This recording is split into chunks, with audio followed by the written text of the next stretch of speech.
Well, you know, the models, as I've often said, are as good as the assumptions that you put into the models.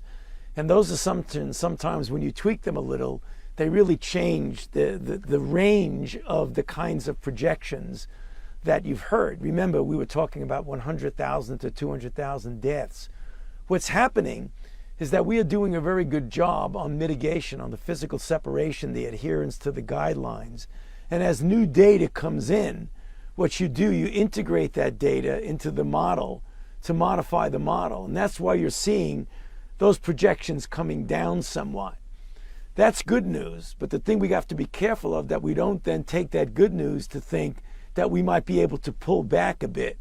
We've got to continue, in many respects, to redouble our efforts at the mitigation of physical separation in order to keep those numbers down and hopefully even get them lower than what you've heard recently. You know, it looks like things are going to be improving. If you look at the curves that we talk about, we often talk about flattening the curve and then getting around the corner and coming down. If in fact we see that, and it'll be differential in different parts of the country. I mean, New York City, the terrible ordeal that they've gone through is very different from some of the places in the middle of the country or in the mountain regions. So when you say get back to normal, it's not going to be a light switch that you turn on and off.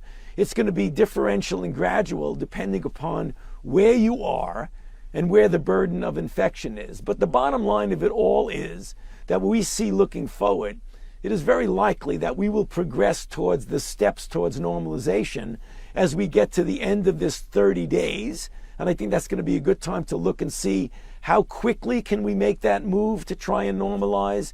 But hopefully, by the time we get to the summer, we will have taken many steps in that direction.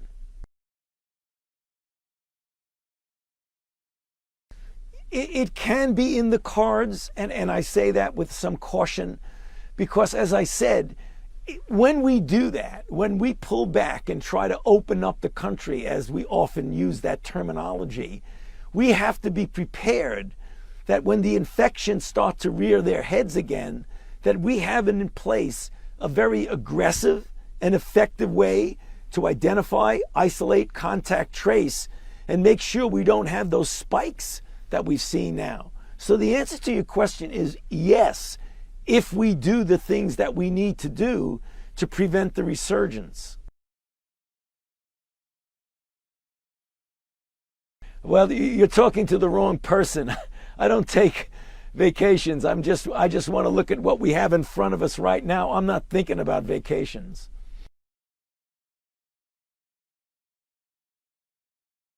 No, I did it almost a little bit tongue-in-cheek, but not really. There was a bit of reality to that.